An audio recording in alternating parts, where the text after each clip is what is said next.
where shall we go? Yes, Zulu, South Africa.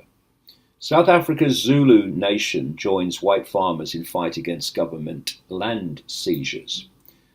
See, what they're trying to do, of course, is to divide us on racial grounds, religious grounds, cultural grounds, sexual grounds, all of it.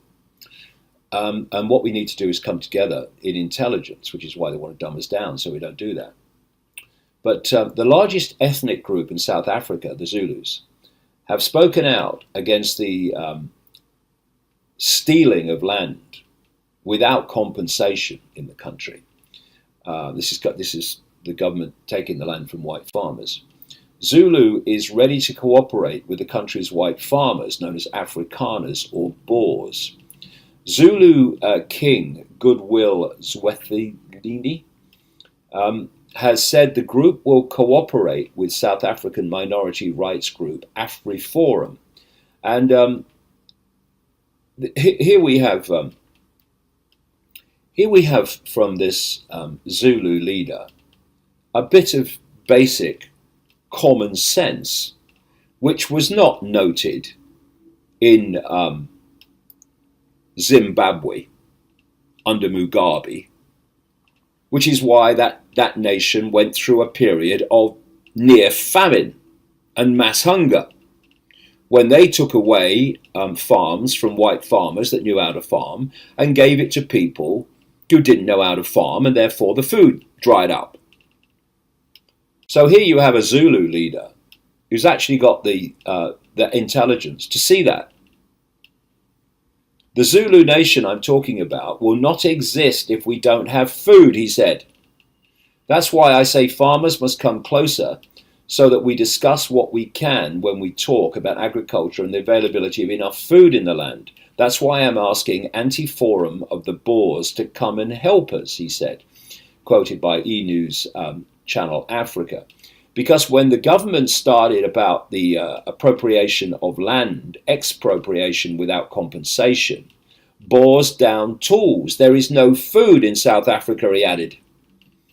Zulu people are the largest ethnic group in South Africa, with an estimated 10 to 12 million people living mainly in the province of KwaZulu-Natal. The group accounts for more than a fifth of the country's population, and its opinion is important in the context of the general elections next year. Well, thank God, in the light of that this guy's talking common sense. You know, if you want to have a sharing out of farming land, all right, but first of all, train the farmers to produce the food so that when there's the sharing out, the food doesn't disappear.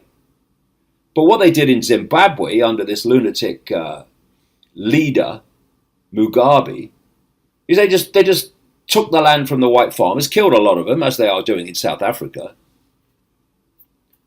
and handed it over to people who didn't know what to do with it.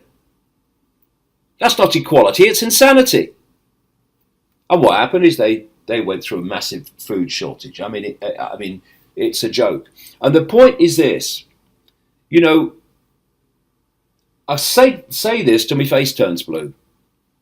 In every group, every racial group, every religious group, every cultural group, every age group,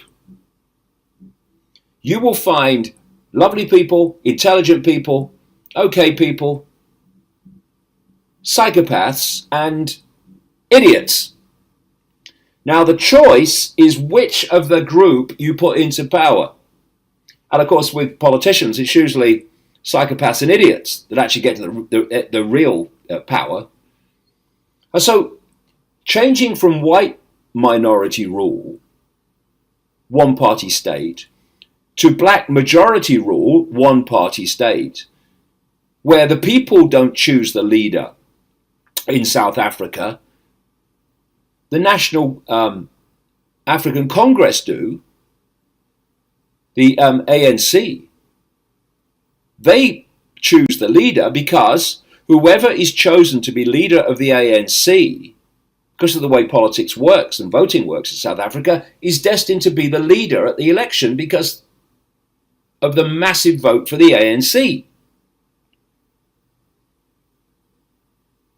And so there's not universal suffrage in South Africa in truth, only in theory.